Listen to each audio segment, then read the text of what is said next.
no sé por qué no se estaba escuchando. Bien, gracias por avisarme igual, porque si no, qué problema. Entonces vamos a estar considerando que es inevitable este tipo de desempleo friccional, como les iba comentando, por la propia movilidad que representa el factor trabajo dentro de la economía. ¿A qué hacemos referencia con esta movilidad del factor trabajo? Es que los agentes, ¿sí?, sobre todo los trabajadores, podríamos decir, ahora que estamos mencionando el factor trabajo, siempre tiende a modificar su actividad. Y a modificar su actividad, ¿a qué estamos haciendo referencia?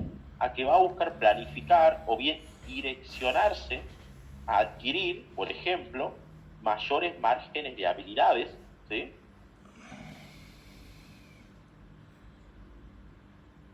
Podríamos decir mayores habilidades. ¿Para qué? Para poder desempeñarse, por ejemplo, en los sectores donde esa persona sea más eficiente, ¿sí?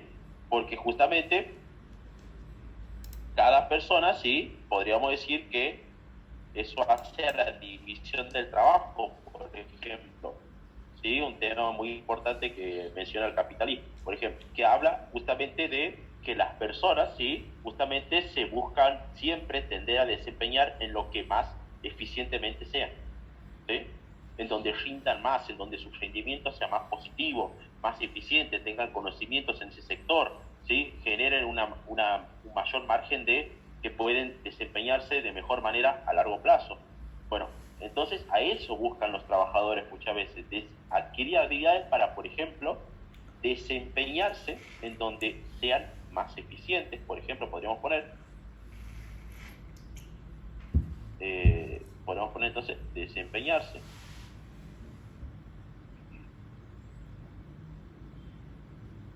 en sectores, por lo que podríamos decir, en sectores que sean más eficientes, en donde sean o que sean más eficientes las personas, los trabajadores, y por esa razón decide quedar en desempleo hasta ese momento, por así decirlo, hasta conseguir algún, por ejemplo, rubro en el cual obviamente esa persona se desempeñe de mejor manera, su rendimiento sea totalmente positivo. Entonces, como le iba diciendo, desempeñarse, ¿sí?, en sectores que sean más eficientes. Entonces, hasta ese momento la persona voluntariamente decide quedar en desempleo hasta encontrar un trabajo de esas características en donde sea más eficiente. Por ejemplo, no sé, a mí, qué sé yo, me gustaría trabajar, no sé, qué sé yo, eh, no sé, manejando el Excel, qué sé yo. Pero bueno, por ahí no me van a poner a manejar el Excel, por ahí me van a poner, no sé, en algún otro sector de la empresa, ¿sí? Y que no sé exclusivamente manejar el Excel. Pero bueno, esas son condiciones que obviamente hacen a cada trabajador y que por esa razón voluntariamente van quedando en desempleo, hasta quedar comprendidos o radicados en donde mejor se desempeñen. ¿Para qué? Para que justamente sean eficientes.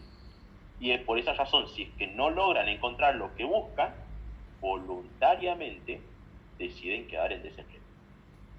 Entonces, podría ser por esa razón. Por ejemplo, ¿por qué otra razón una persona o un trabajador va a querer quedar en desempleo? Voluntariamente, claro, ¿no? Todo voluntario. Por ejemplo, puede suceder que, no sé, desea, por ejemplo, podríamos poner, desee postularse,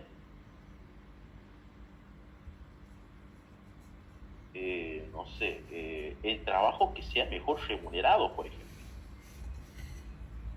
Es decir, que esté buscando un trabajo en donde la remuneración que le paguen sea, por ejemplo, la que él sueña, la que él desea, por así decirlo, ¿sí? O al menos la que él pretende que tiene que ser, dadas las condiciones del mercado.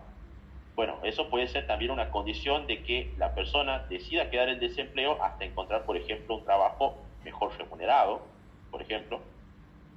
O, por ejemplo, podría ser también, eh, o que el trabajo en el cual haya quedado comprendido, ¿sí?, sea más prestigioso, ¿sí?, tenga más prestigio.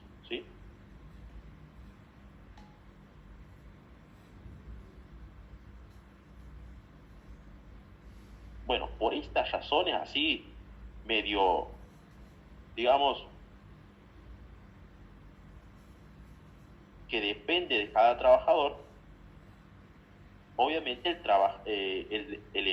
la persona decide quedar en desempleo hasta que ocurran, por ejemplo, alguna de estas condiciones, ¿sí? Mientras tanto, si no las encuentra, va a seguir quedando en desempleo. Porque no olvidemos que los clásicos hablan de este desempleo que es voluntario. Aquí en ningún momento estamos hablando de un desempleo involuntario como se hablan los keynesianos, por ejemplo. Este desempleo es voluntario, ¿sí?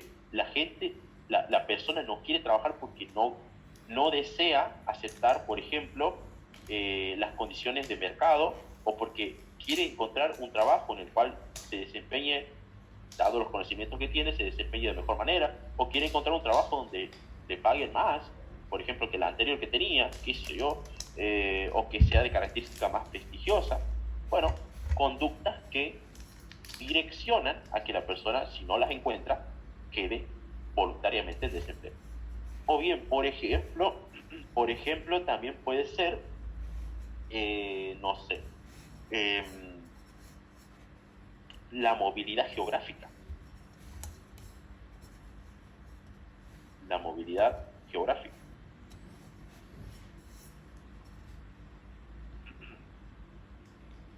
Este también puede ser un factor condicionante, ¿sí?, de la razón por la cual una persona va a quedar en desempleo. En ese sentido, a ver, movilidad geográfica, ¿qué cosa? Que por algunas circunstancias, ¿sí?, de que amerite que la persona se encuentra imposibilitada, por ejemplo, a asistir, por ejemplo, todos los días, debido a que, por ejemplo, el trabajo le queda muy lejos, dice yo, o, por ejemplo, no cuenta con algún medio de movilidad que le permita llegar a horario, por así decirlo, o sea, no estaría siendo eficiente, ¿verdad?, en esos términos, decide quedar también en desempleo. Hasta encontrar, por ejemplo, un trabajo que le quede cerca. O, por ejemplo, que adquiriendo algún medio de movilidad en el futuro, le permita, sí, quizás, ir hacia otros lugares donde pueda llegar a horario, pueda desempeñarse bien y pueda cumplir con las metas comprendidas en el mercado, en el contrato de trabajo. Pero mientras tanto, sí, por ejemplo,